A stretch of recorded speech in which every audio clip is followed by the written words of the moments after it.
The afternoon sun beat down mercilessly on the dusty streets of Redemption Springs, a small frontier town nestled in the shadow of the Montana Rockies in the summer of 1878. The wooden buildings lining Main Street cast long shadows across the dirt road, where a crowd had gathered in front of the auction platform. Men in worn cowboy hats and women clutching parasols pressed forward, their eyes fixed on the spectacle before them. On the raised platform stood a figure that seemed to belong to another world entirely. A massive Native American man, easily 6.5 feet tall, his bronze skin glistening with sweat beneath the harsh sunlight. Iron chains bound his wrists and ankles, the metal biting into his flesh, leaving angry red marks that spoke of days, perhaps weeks, of confinement. His long black hair hung loose around his broad shoulders, partially obscuring a face that bore the proud features of the Lakota people, though his dark eyes burned with a mixture of rage and something far more dangerous: resignation. After this first paragraph, I want to invite you to subscribe to our channel and let us know what city you're watching from in the comments below. Your support means everything to us as we bring these stories of the Old West to life. The auctioneer, a greasy man named Silas Crenshaw with a handlebar mustache and a voice like gravel, stood beside the chained man, gesturing dramatically as he called out to the crowd, "Now, gentlemen and ladies, feast your eyes on this specimen." Caught raiding a settler's homestead 3 weeks back, this savage is strong as an ox and twice as dumb. Perfect for heavy labor, clearing land or hauling freight. We start the bidding at $50. The crowd murmured, some men stepping forward with calculating eyes, assessing the native man like they would a horse or a plow. The chained man's jaw clenched, the muscles in his arms flexing against the iron restraints, but he made no sound, offered no protest. His silence was more unnerving than any war cry could have been. The hot wind carried dust devils down the street, and somewhere in the distance, a church bell tolled, its sound hollow and mournful.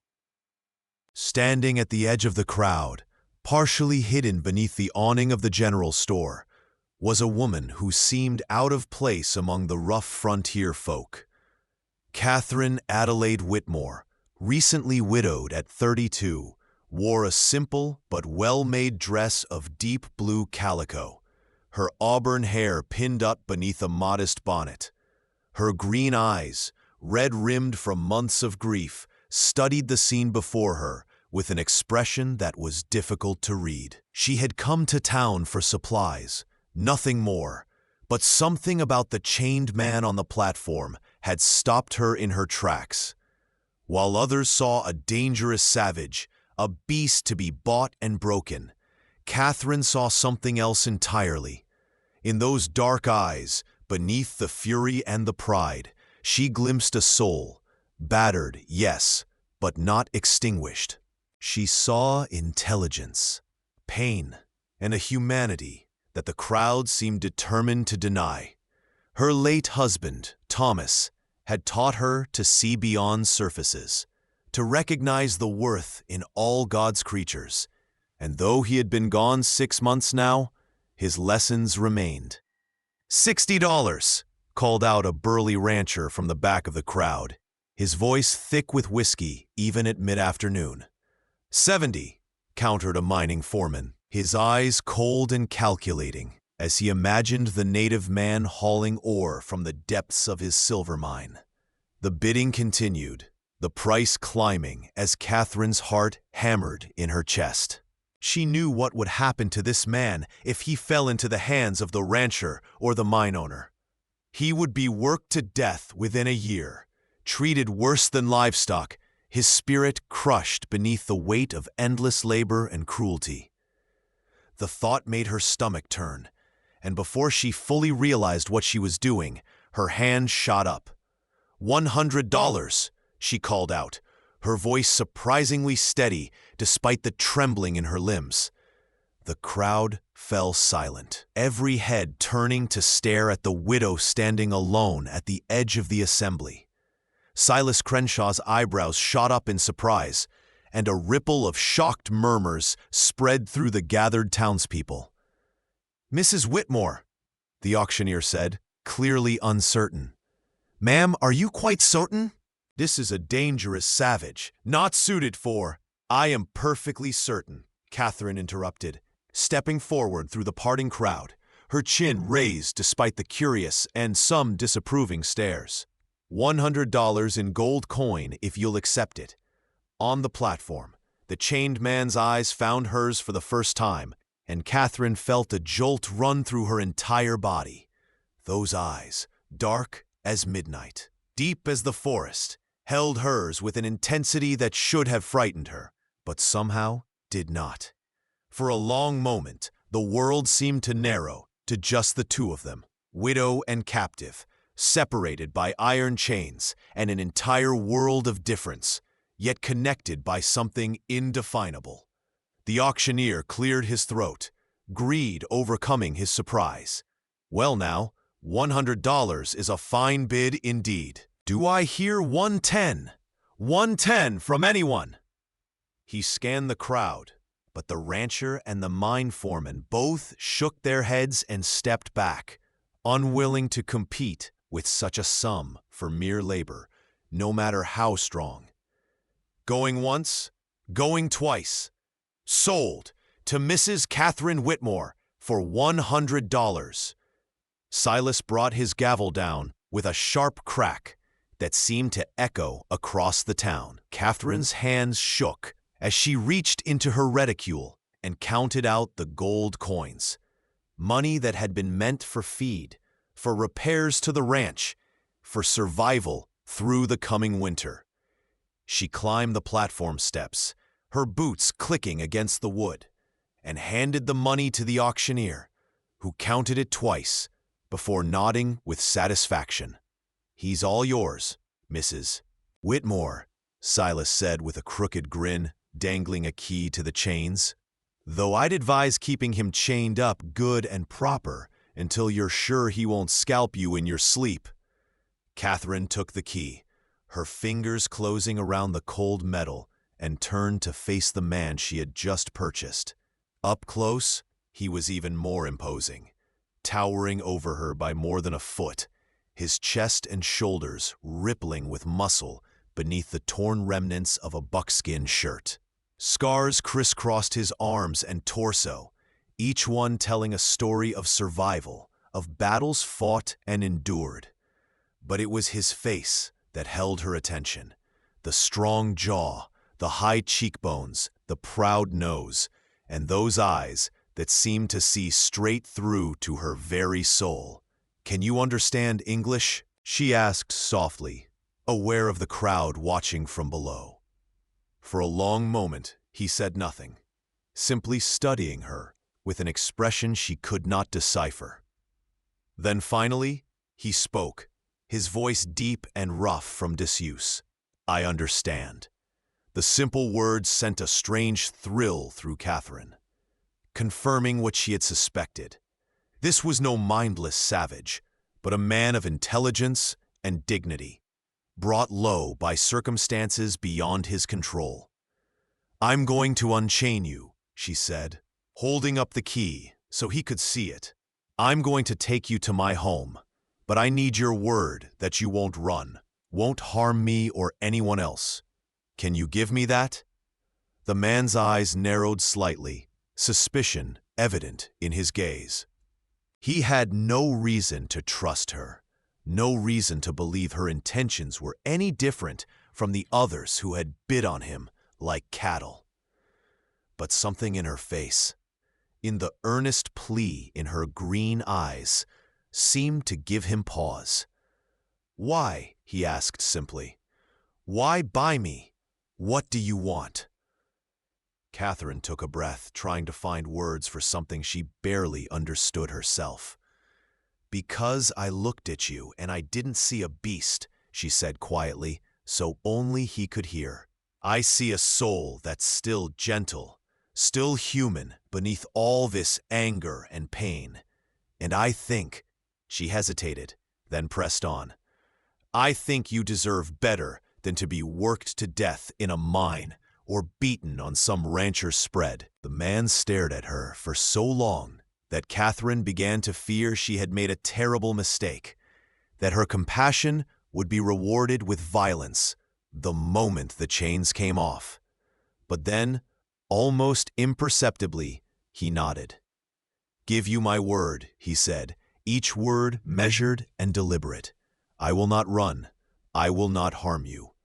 Catherine's hands trembled as she unlocked the shackles around his wrists first, the iron clanging as it fell away.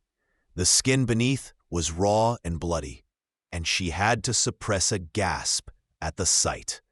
Next came the ankle chains, and when the last restraint fell away, the man stood free for the first time in weeks. He could have grabbed her right then, could have used her as a hostage to escape. But instead he simply stood there, rubbing his wrists and watching her with those unfathomable dark eyes. "What is your name?" Catherine asked as she gathered the chains. "Your real name, not whatever they've been calling you." The man was silent for another moment, as if weighing whether to trust her with even this. Then, "Red Eagle," he said quietly. "My name is Red Eagle of the Lakota people." Catherine nodded, committing the name to memory. "I'm Catherine Whitmore, and I think we should leave this town before someone decides I've made a very poor decision." For the first time, the ghost of what might have been a smile touched Red Eagle's lips. The ride back to Catherine's ranch took the better part of 2 hours. The afternoon sun gradually sinking toward the western mountains as her wagon rattled along the rutted trail. Red Eagle sat in the back, his massive frame barely fitting in the space among the supplies she'd purchased earlier that day. He said nothing during the journey, his dark eyes scanning the landscape with the practiced awareness of a warrior, noting every rise and fall of the land, every stand of trees that could provide cover, every creek that could offer water.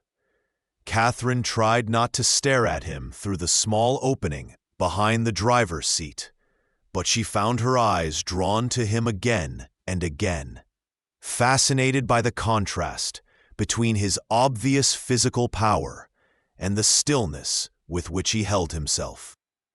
This was a man accustomed to patience, to waiting for the right moment, and she wondered what he was thinking, what he planned. Had she truly made a terrible mistake? Had her loneliness and grief driven her to an act of foolishness that would end in her death? The Whitmore Ranch came into view as they crested a final hill, a modest homestead consisting of a small wood frame house, a barn in need of repair, a chicken coop, and several corrals that had once held horses and cattle, but now stood mostly empty.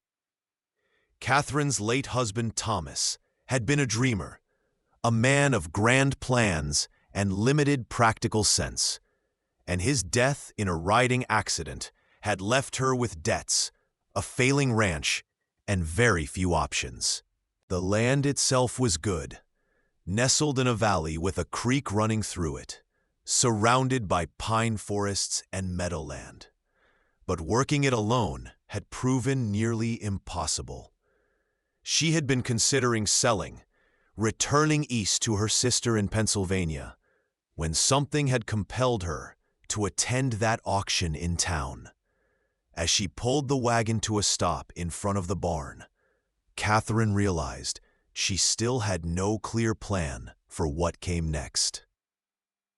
Red Eagle climbed down from the wagon with fluid grace, despite his size, his feet barely making a sound as they touched the ground.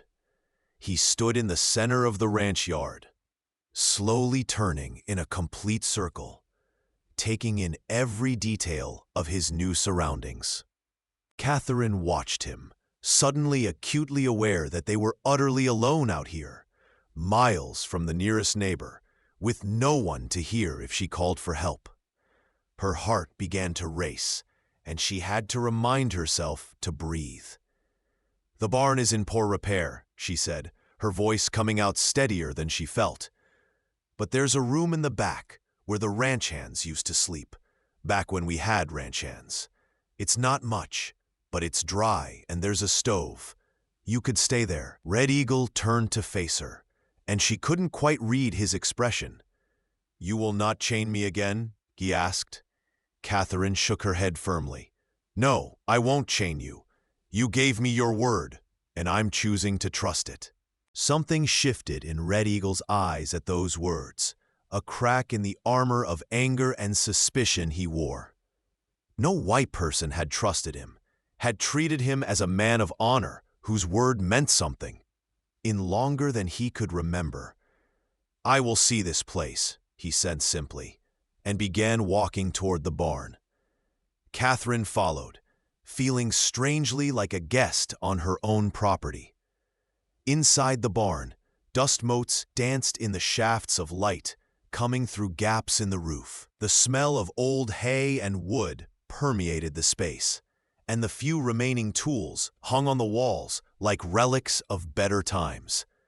Red Eagle moved to the back room, a small space with a narrow cot, a potbelly stove, and a single window overlooking the creek. It was Spartan, but cleaner than the cell he had been kept in before the auction. He stood in the doorway for a long moment, then nodded. "This is good," he said.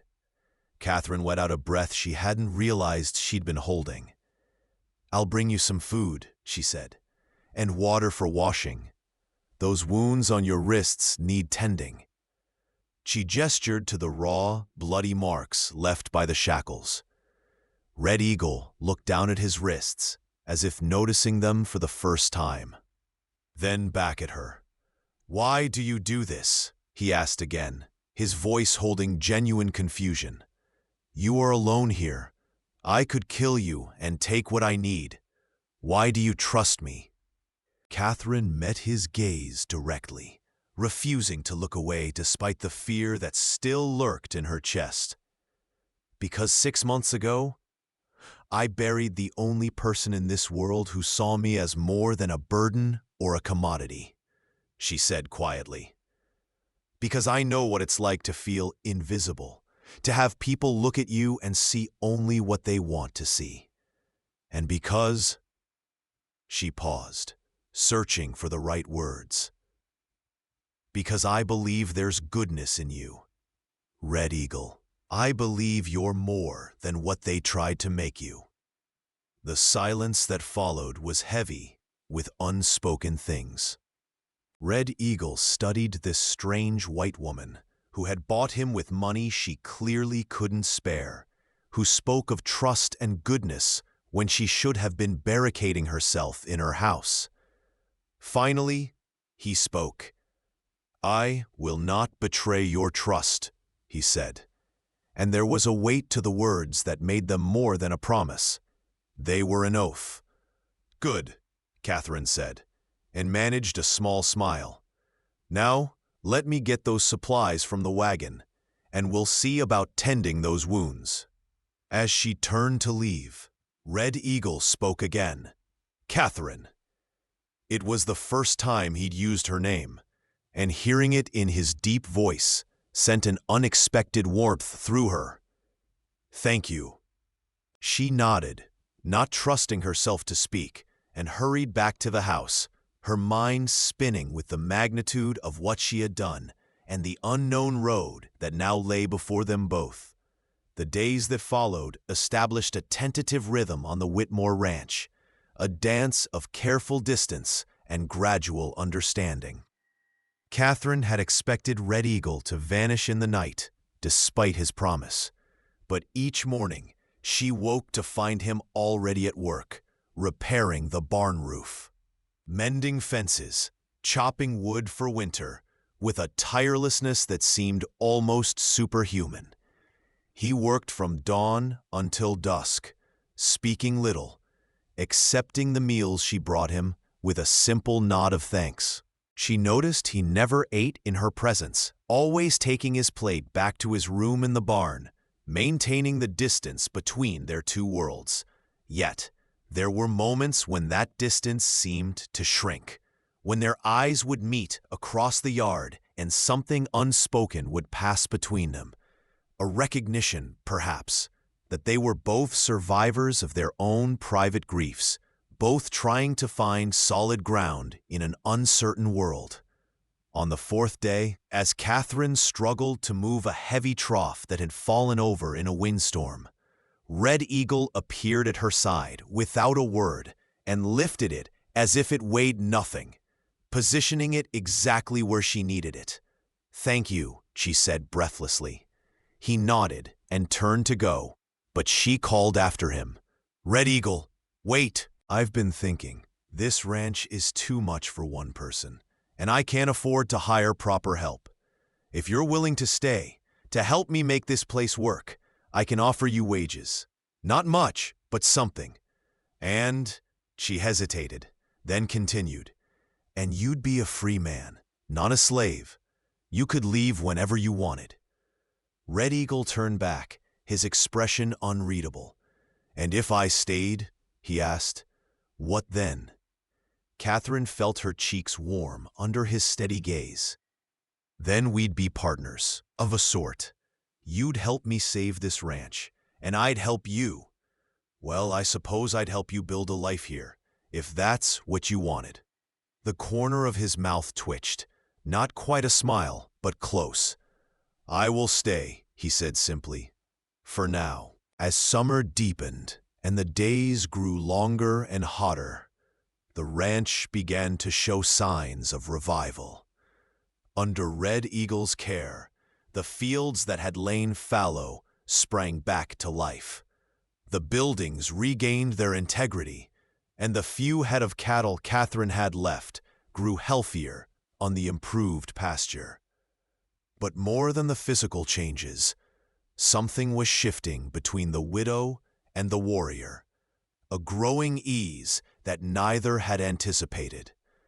Red Eagle began to speak more, sharing brief stories of his life before capture, of hunting buffalo on the Great Plains, of his family's winter camps in the Black Hills, of the old ways that were vanishing like morning mist beneath the relentless push of white civilization. Catherine, in turn, spoke of her life before Montana, of growing up in Pennsylvania, of her marriage to Thomas, of her dreams for the ranch, and her fears about the future. They never touched, maintained a respectful distance, but the space between them seemed charged with possibility.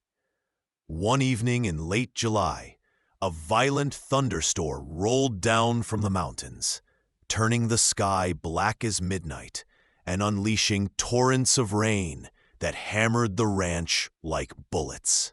Catherine stood at her window, watching the lightning illuminate the landscape in stark flashes, when she saw Red Eagle emerge from the barn and sprint toward the chicken coop, which was being battered by the wind. Without thinking, she threw a shawl over her shoulders and ran out into the storm, arriving just as Red Eagle was wrestling the coop door shut against the wind, the chickens safely inside. Together, they braced the door with boards, working in tandem as rain plastered their clothes to their bodies and thunder shook the ground beneath their feet. When the door was finally secure, they stood facing each other in the downpour, both breathing hard, and Catherine suddenly became aware of how close they were standing, of the water streaming down Red Eagle's face and chest, of the intensity in his eyes as he looked at her. "You should not have come out," he said, his voice barely audible over the storm. you could have been struck by lightning. Catherine found herself unable to look away from him. So could you, she replied. That's why I came, to help. Something in his expression softened then, a barrier crumbling. You have a good heart, Catherine Whitmore, he said quietly. Too good for this hard world. Before she could respond, a particularly violent gust of wind knocked her off balance, and Red Eagle's arms shot out, catching her and pulling her against his chest to steady her. For a moment, they stood frozen. Catherine's hands pressed against the solid warmth of his body, his arms wrapped protectively around her, the storm raging around them. Catherine felt her heart hammering against her ribs, felt something awaken inside her that she had thought died with Thomas. But this was different, wilder, more dangerous. She should have pulled away, should have been frightened, but instead she felt safer than she had in months, anchored in the strength of this man who had every reason to hate her kind, but had chosen to protect her instead. Red Eagle released her abruptly, as if he too had felt the danger of the moment, and stepped back. We should go inside, he said, his voice rougher than usual. Catherine nodded, unable to trust her voice, and hurried back to the house, acutely aware of him following at a distance. Once inside, she leaned against the closed door, her heart still racing, her body trembling with more than just cold. She changed into dry clothes with shaking hands, trying to make sense of the feelings churning inside her. She had bought Red Eagle to save him, to give him a chance at life and freedom, not to... But what? What was she feeling? Attraction? It seemed impossible, forbidden, a crossing of lines that her world would never accept. Yet she couldn't deny the pull she felt toward him, the way her thoughts turned to him constantly, the way she found excuses to be near him. From his room in the barn, Red Eagle sat on the edge of his cot, his head in his hands, struggling with his own turmoil. He had sworn to himself, when Catherine bought him, that he would honor his word, work to repay her kindness, and then move on. Perhaps try to find what remained of his scattered people. He had not expected to find himself drawn to this white woman with her gentle hands and fierce spirit, had not expected to care about her struggles or find himself thinking of ways to make her smile. His people and hers were at war, had been for generations, and the gulf between their worlds was unbridgeable. Yet in the storm, holding her small body against his, he had felt something shift inside him, a longing he had not felt in years, not since before the soldiers came and destroyed his village, before he lost everything. It was dangerous, this feeling, dangerous for them both.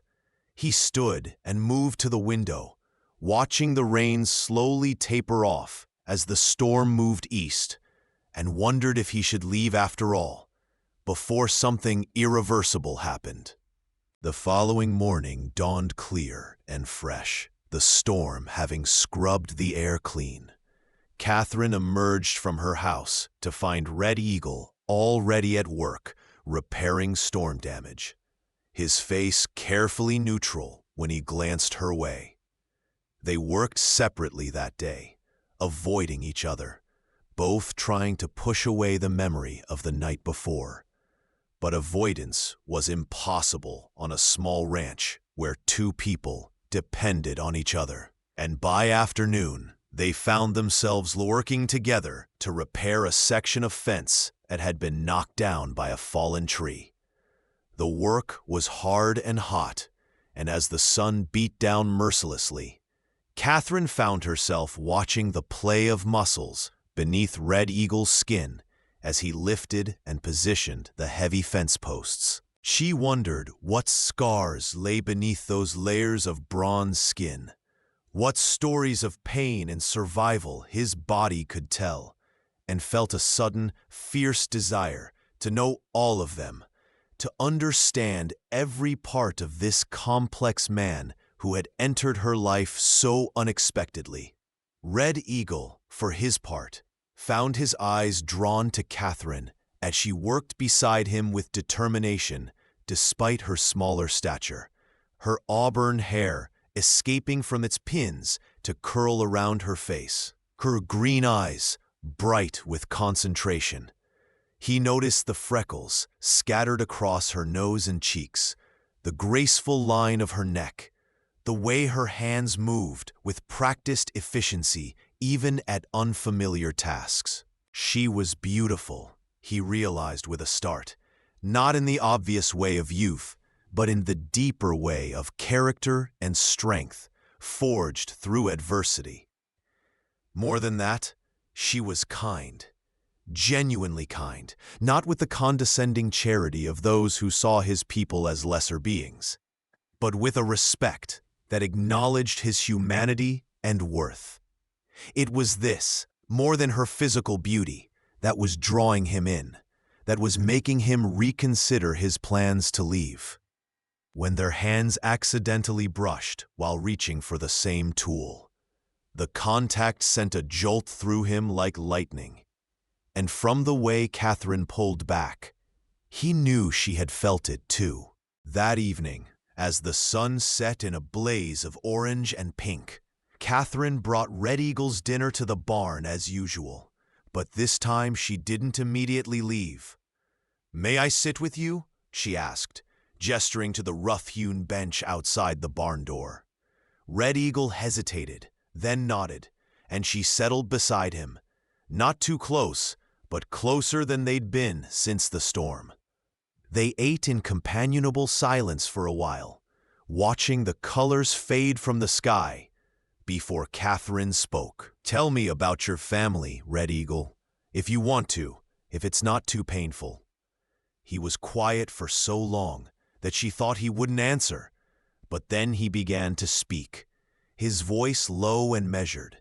"I had a wife," he said, "Morning Star, and a son, 3 winters old, when the soldiers came to our camp. They flew a white flag, said they wanted to talk peace." He paused, his jaw clenching. "But it was a trap. They opened fire while we were gathered to parley. My wife, she was shot, trying to shield our son. They both died in my arms." Catherine's hand flew to her mouth, tears instantly springing to her eyes. "Red Eagle, I'm so sorry. I'm so sorry." She reached out instinctively and placed her hand over his. And this time he didn't pull away. His hand was warm and rough beneath hers, and she could feel the tension in it, the years of contained grief and rage. "I survived because I was out hunting," he continued, his voice hollow. "I came back to find my family dead, my village destroyed. Many were killed that day. The ones who survived were scattered. I lost myself for a while, became what they said we were, savage, violent, raided settlements, took revenge where I could. That is how I was captured." He turned to look at her then, his dark eyes filled with such pain that Catherine felt it like a physical blow. "You asked why I did not run when you freed me. The truth is, I have nowhere to run to. My people are gone, my family dead. There is nothing left of the life I knew." Catherine's tears fell freely now, and without thinking, she wrapped her arms around him, pressing her face against his shoulder in a gesture of pure compassion and comfort. For a moment, Red Eagle sat frozen, stunned by the embrace, before his own arms came up slowly to hold her. They sat like that, as darkness fell around them. The widow and the warrior, 2 broken souls finding unexpected solace in each other's arms. "You have somewhere to run to," Catherine whispered against his chest. "You have a place here, Red Eagle, for as long as you want it. You have me."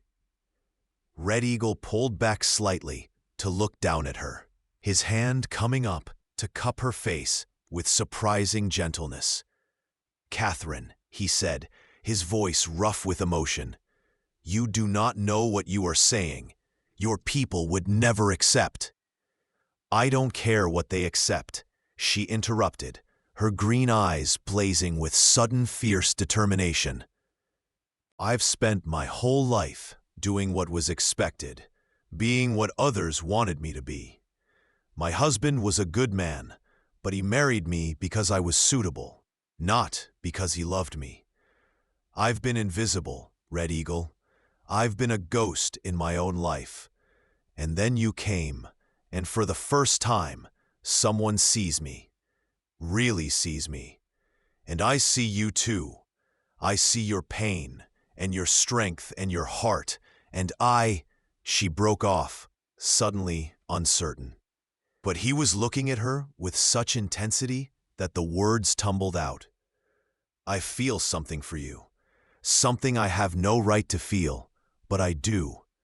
The silence that followed was charged with tension, with possibility, with danger. Then Red Eagle leaned down slowly, giving her every opportunity to pull away, and pressed his lips to hers in a kiss that was gentle despite his size and strength.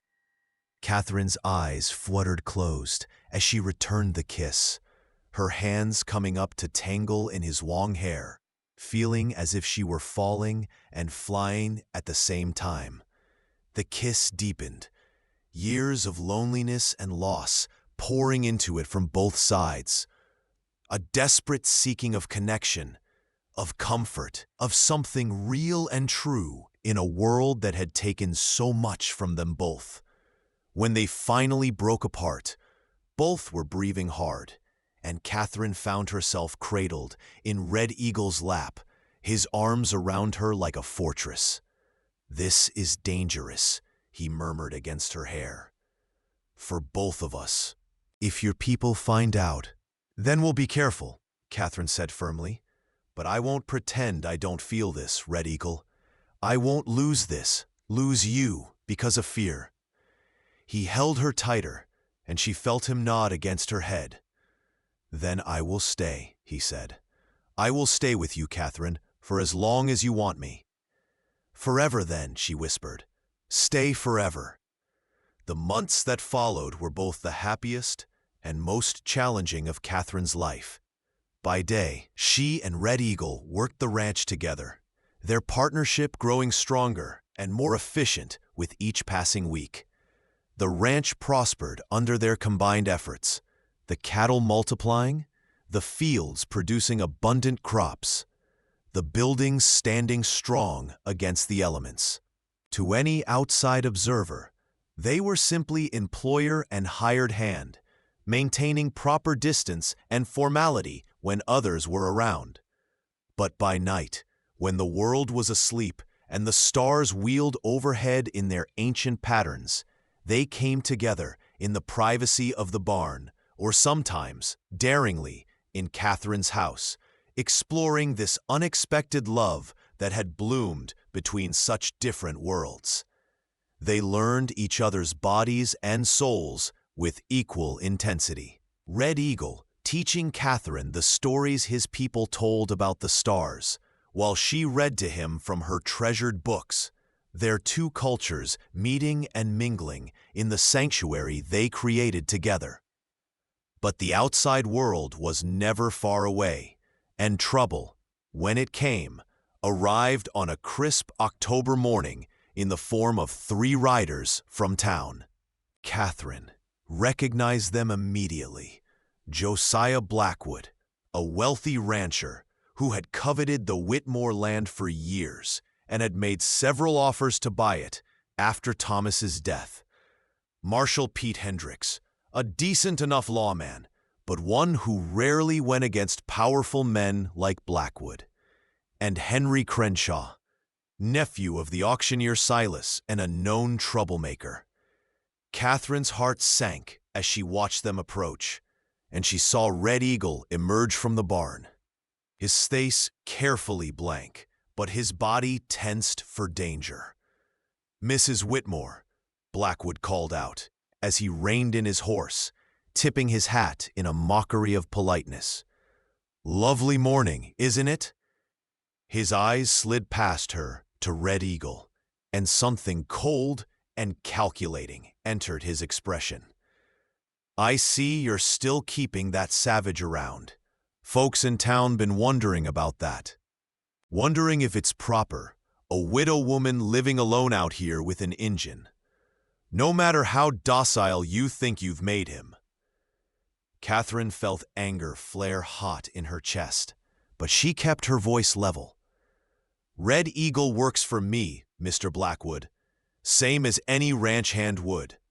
And what I do on my own property is no concern of yours or anyone else's." Blackwood's smile was thin and unpleasant. "Now see, that's where you're wrong, ma'am.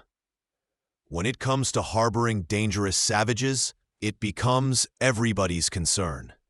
Especially when folks start talking about seeing you and him, well, let's say acting inappropriate for a Christian woman and a heathen Indian." Catherine's blood ran cold.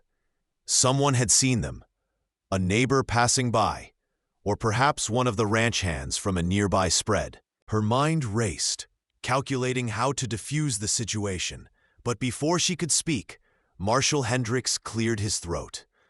"Mrs. Whitmore, there's been talk of you and this Indian engaging in unnatural relations.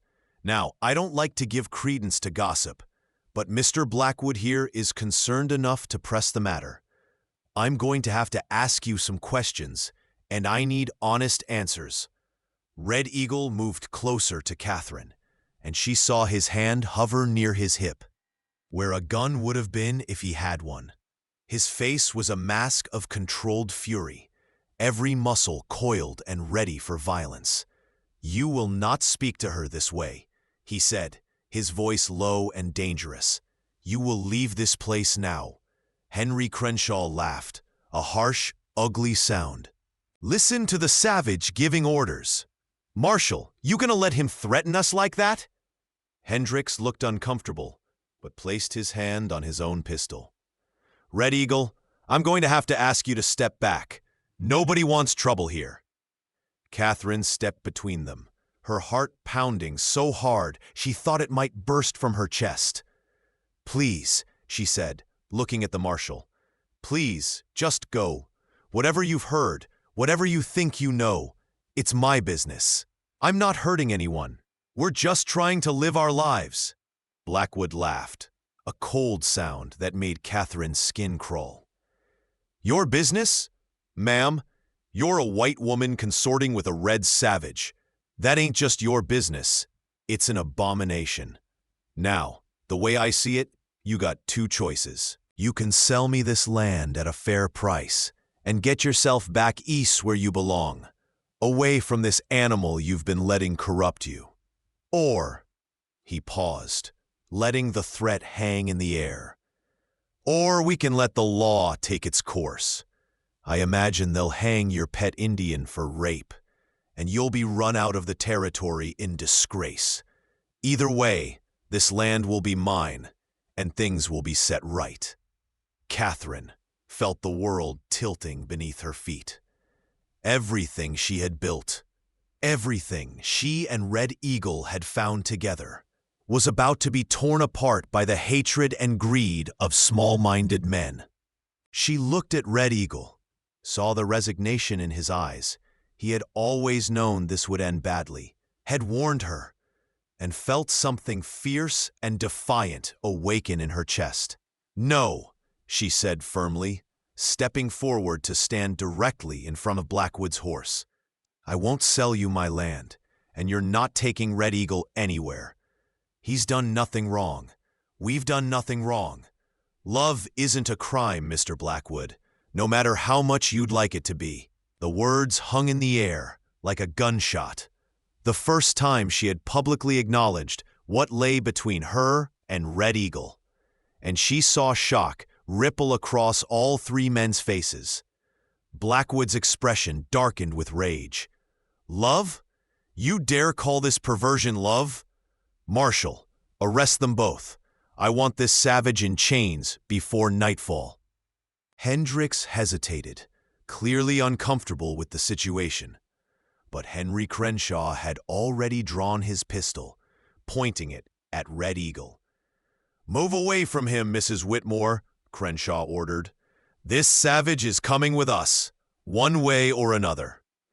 Red Eagle's hand found Catherine's, squeezing gently, and she knew what he was about to do. Surrender himself to save her, sacrifice his freedom and perhaps his life to protect her reputation and safety. She couldn't let that happen. She wouldn't. Before anyone could move, the sharp crack of a rifle shot split the air, and Henry Crenshaw's gun went flying from his hand, the bullet having struck it with impossible precision. All eyes turned to the rise of land beyond the barn, where an old man stood with a rifle still raised to his shoulder, sunlight glinting off silver hair beneath a battered cavalry hat. Catherine's heart leaped with recognition and relief. It was Colonel Marcus Thornton, retired Army officer and her late husband's old friend, a man she hadn't seen in months. "Seems to me you boys are trespassing on private property and making threats," Thornton called out as he walked his horse down toward them, the rifle now resting casually across his saddle, but still clearly ready for use. "Now, I've known Catherine Whitmore since she was a young bride, and I've never met a more respectable, God-fearing woman. And as for Red Eagle there, I fought against the Lakota during the wars, and I can tell you there's none braver or more honorable than they when they give their word. So before you go making accusations and arrests, maybe you'd best explain your evidence to me." Blackwood's face flushed with anger, but the presence of the colonel, a war hero and still well-connected despite his retirement, clearly gave him pause. "Colonel Thornton, this is none of your concern. This is a matter of—" "I'm making it my concern," Thornton interrupted, his voice hard as granite. "I came out here today to discuss some business with Mrs. Whitmore, and I find you boys threatening her and her hired man. Now maybe you've got real evidence of wrongdoing, or maybe you've just got gossip and spite. Which is it, Marshal?" Hendricks shifted uncomfortably in his saddle. "Well, sir, there's been talk, and Mr. Blackwood here has concerns about—" "Talk," Thornton repeated flatly. "Gossip and rumor, in other words. Tell me, Marshal, since when is it your practice to arrest people based on gossip? And you, Blackwood, seems to me you've been after this land for years. Convenient how this accusation comes up just when the ranch is finally starting to turn profitable again." The standoff hung in the balance for a long moment, tension crackling in the air like the electricity before a thunderstorm. Finally, Marshal Hendricks holstered his weapon. "I suppose without real evidence, there's not much I can do here. But Mrs. Whitmore, you'd best be careful. Appearances matter in a community, and if you're doing anything that even looks improper, it will catch up with you eventually." Blackwood's eyes were full of hate as he looked at Catherine. "This isn't over," he said quietly. "You can't hide behind the colonel forever. Sooner or later, you'll slip up, and when you do, I'll be there." He wheeled his horse around and galloped off, Crenshaw following after retrieving his Danished pistol. Hendricks lingered a moment longer, then tipped his hat to Catherine and rode after them. As soon as they were out of sight, Catherine's knees buckled and Red Eagle caught her, holding her steady as relief and delayed fear washed over her in waves. Colonel Thornton dismounted and approached them, his weathered face grave. "You two want to tell me what's really going on here?" he asked, not unkindly. Catherine looked up at Red Eagle, saw him nod slightly and took a deep breath. "I love him," she said simply. I know it's impossible. I know it's forbidden, but I love him, Colonel. And he loves me. We're not hurting anyone. We just want to be left alone, to build a life here." Thornton studied them both for a long moment, his keen eyes taking in the way they stood together, the way Red Eagle's arm was still protectively around Catherine's waist, the way she leaned into his strength without hesitation. Finally, he sighed. "Your husband was a good friend to me, Catherine. Before he died, he made me promise to look after you if anything happened to him. I suspect this isn't quite what he had in mind, but—" he paused, scratching his jaw thoughtfully.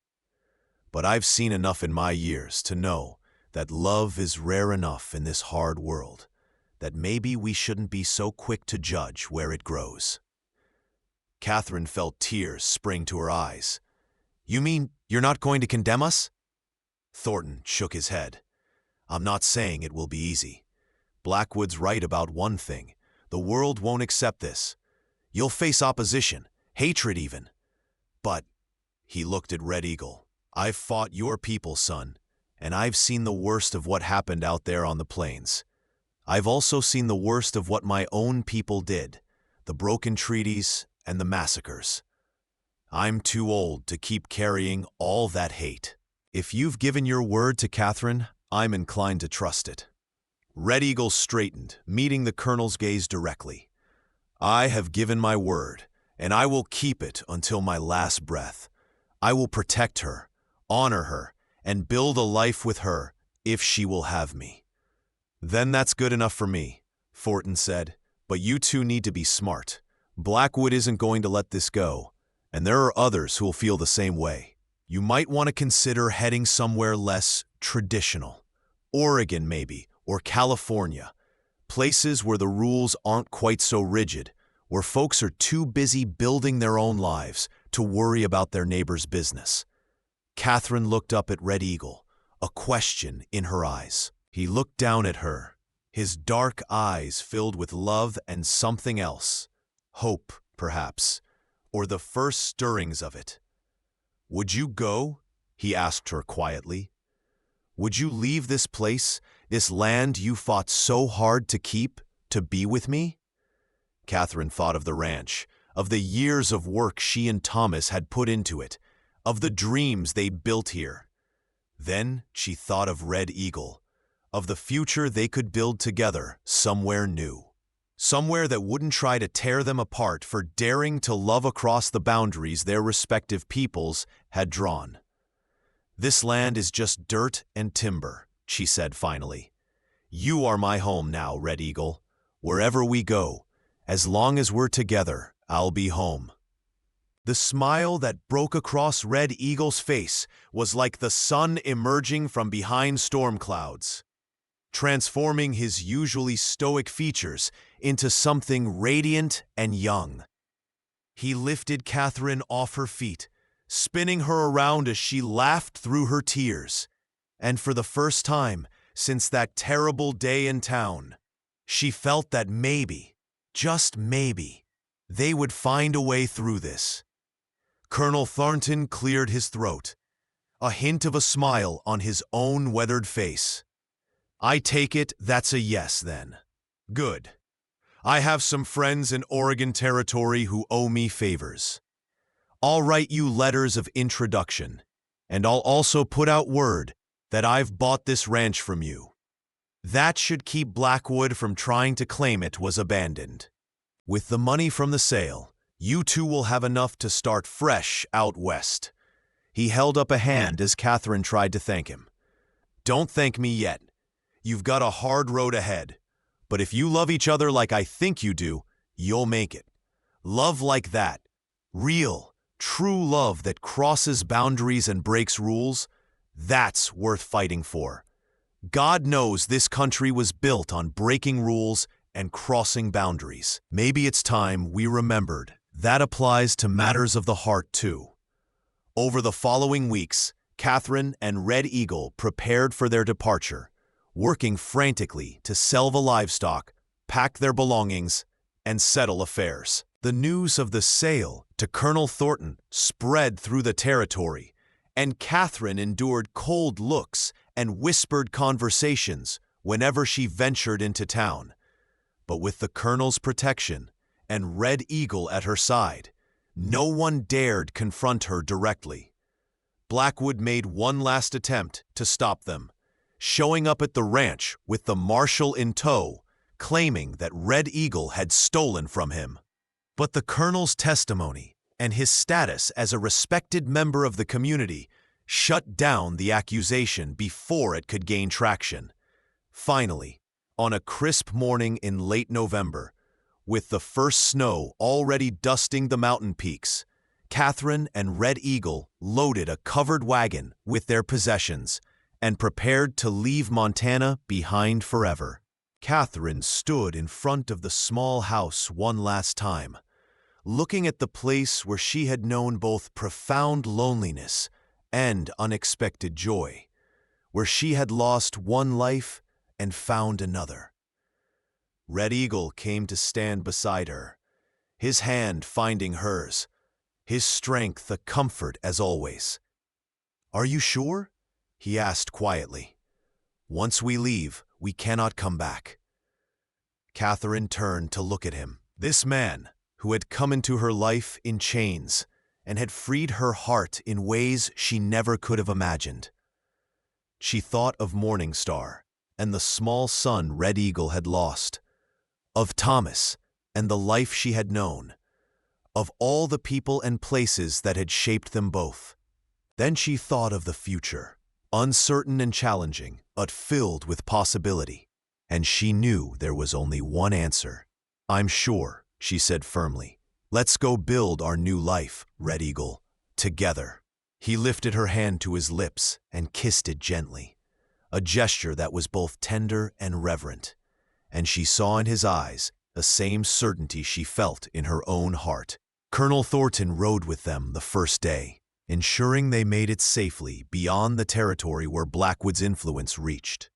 As they prepared to part ways at a crossroads, the old soldier handed them a leather pouch heavy with coin. "Payment for the ranch," he said gruffly. "Should be enough to buy land and stock when you get to Oregon. Build yourselves a good life out there." Catherine embraced him, tears streaming down her face. "Thank you, Colonel, for everything, for believing in us when no one else would." Thornton patted her shoulder awkwardly, then turned to Red Eagle and extended his hand. "Take care of her," he said, "and take care of yourself. You've both earned some peace." Red Eagle clasped the Colonel's hand firmly. "I will guard her with my life," he promised, "and I will not forget your kindness. Perhaps, in time, more men like you will see that the color of a man's skin does not determine the content of his heart." "Perhaps," Thornton agreed. "The world's changing, slower than it should, but changing nonetheless.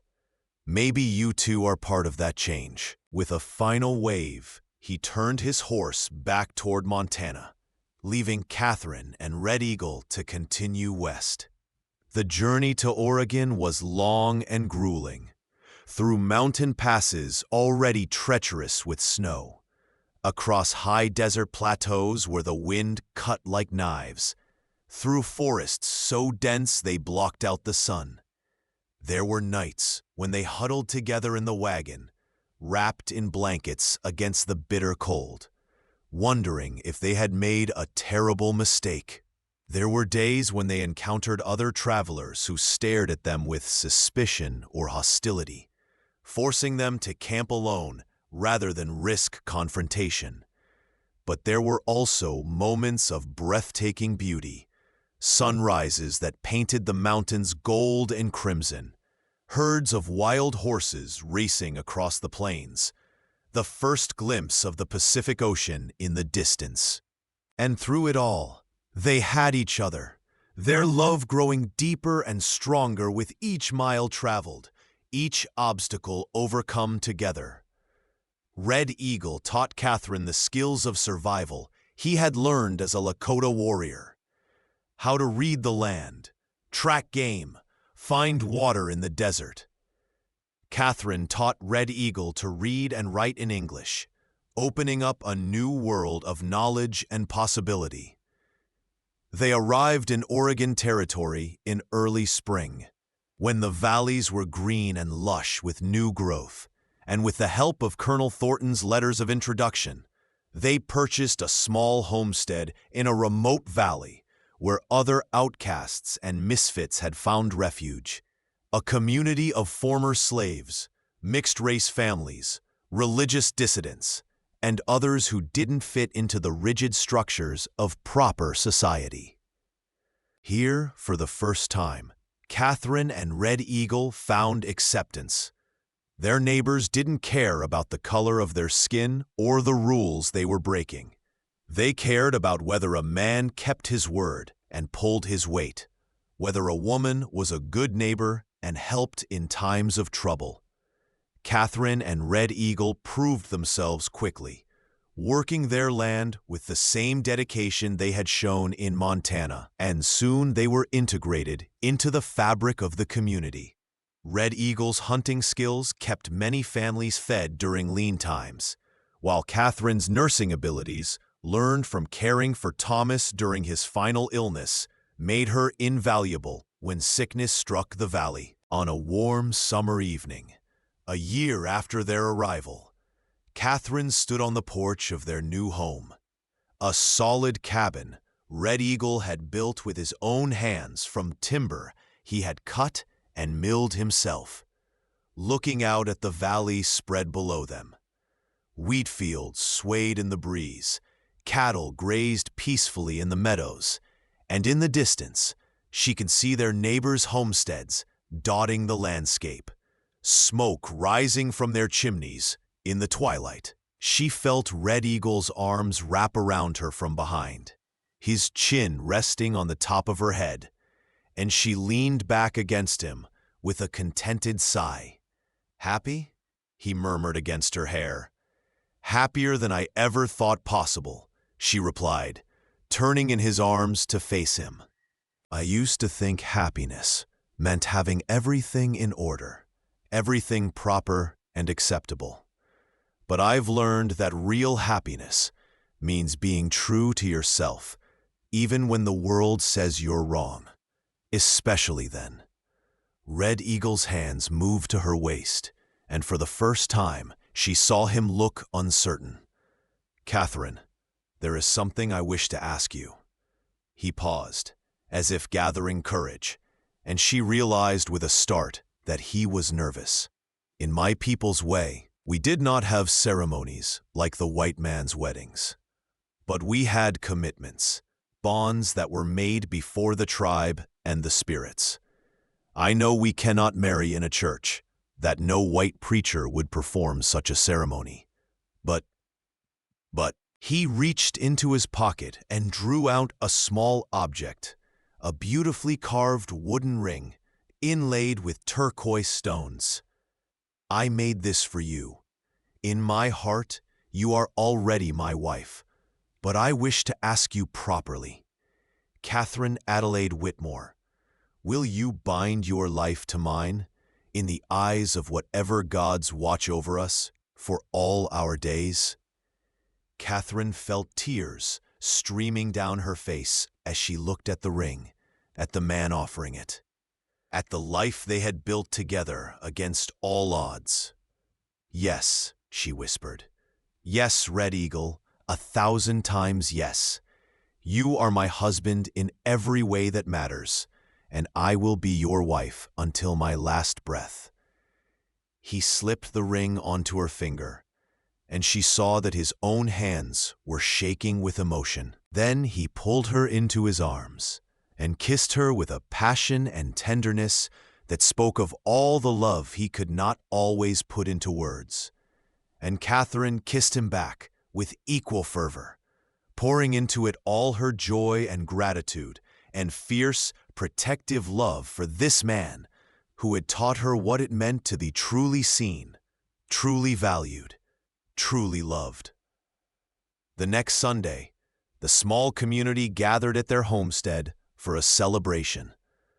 There was no preacher, no formal ceremony, but their neighbors bore witness as Catherine and Red Eagle stood before them, hands clasped, and spoke their vows to each other, promises of loyalty, protection, partnership, and eternal love. An old freed slave named Josiah, who served as the community's informal spiritual leader, blessed their union with words drawn from both Christian scripture and African traditions, acknowledging that love transcended the boundaries of race, culture, and religion.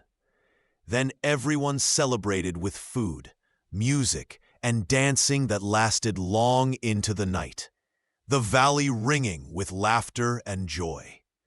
Catherine danced with Red Eagle under the stars, his strong arms guiding her through steps that blended both their cultures. And she thought back to that day in Redemption Springs, when she had stood at an auction and seen not a beast, but a soul that was still gentle beneath its wounds. She had been right to trust that instinct, right to follow her heart, even when it led her down a path the world condemned. The years that followed brought their share of challenges, harsh winters, crop failures, the birth of a stillborn child that devastated them both, but somehow made their bond even stronger. They faced prejudice when they ventured into larger towns, endured insults and threats from those who saw their union as an abomination. But they also found allies, friends, and a community that valued them for who they were rather than what they looked like. Red Eagle became known throughout the territory as a skilled guide and tracker, his services sought by settlers and law enforcement alike. Catherine established a small school in the valley, teaching not just reading and writing, but also tolerance and the value of judging people by their character rather than their appearance. Together they raised 2 adopted children, a half-Cheyenne girl orphaned when her mother died of fever, and a white boy abandoned by parents who couldn't feed him, giving them a home filled with love and acceptance. As Catherine aged, her auburn hair turning silver and lines appearing around her eyes, she often reflected on the strange and winding path her life had taken. She thought of Thomas sometimes, with fondness but not regret, understanding now that he had given her stability but not passion, companionship but not the deep soul connection she had found with Red Eagle. She thought of Blackwood and the others in Montana who had tried to destroy them, and she hoped they had eventually found peace with their own demons. But mostly, she thought of how close she had come to never knowing true love, to living out her days in quiet desperation, invisible to the world and to herself. That day at the auction, when she had seen a chained man and recognized his humanity, his worth, his gentle soul beneath the rage and pain, that day had saved them both, had given them both a second chance at life and love. Red Eagle, too, carried his past with him, the memories of Morning Star and their son never truly fading, but becoming bearable, integrated into the fabric of who he was, rather than wounds that would never heal. He told Catherine stories of his people on quiet evenings, keeping their memory alive, and together they created a shrine in their home with items that honored both their heritages: a crucifix beside a Lakota medicine bundle, a Bible next to a collection of traditional stories Catherine had transcribed as Red Eagle told them. They became a bridge between worlds, proof that love could transcend the artificial boundaries humans drew, that understanding and respect could grow even in the most unlikely soil. Their children grew up knowing both cultures, able to move between them with the ease that comes from being taught that both were equally valuable. equally worthy of respect. On a golden autumn afternoon, when Catherine was in her 50s and Red Eagle's hair had begun to show streaks of gray, they sat together on their porch, watching their daughter help their son practice his archery, while their grandchildren, 3 of them now, played in the yard. "Do you ever regret it?" Red Eagle asked suddenly, his hand finding Catherine's as it always did. "Giving up the life you knew, the respectability, all of it, for me?" Catherine turned to look at him, this man who had been her salvation and her great love, and shook her head firmly. "Never," she said. "Not for a single moment. You gave me life, Red Eagle. Real life, not just existence.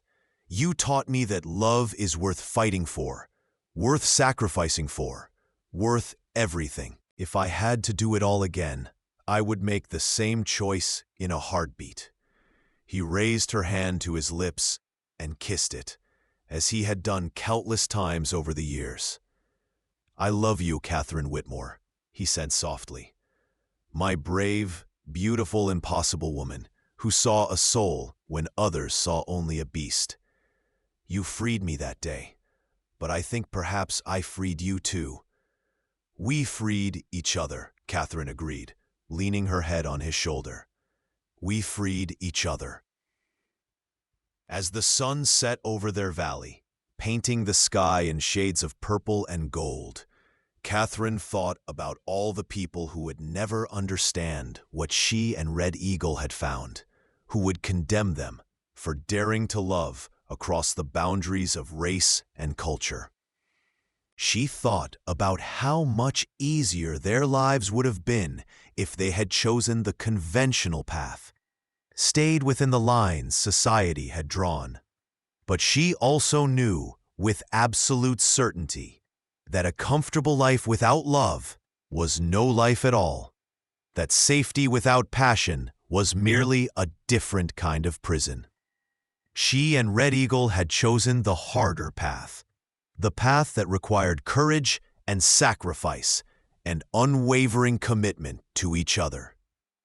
And it had given them something rare and precious, a love that was true and deep and unshakable, tested by fire and emerged stronger.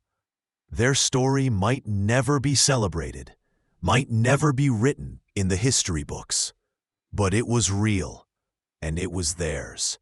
And it had proven that love, real, genuine love, could overcome even the deepest divisions. If you like this story, please like this video, subscribe to the channel, and share your impressions of this story in the comments. To listen to the next story, click on the box on the left.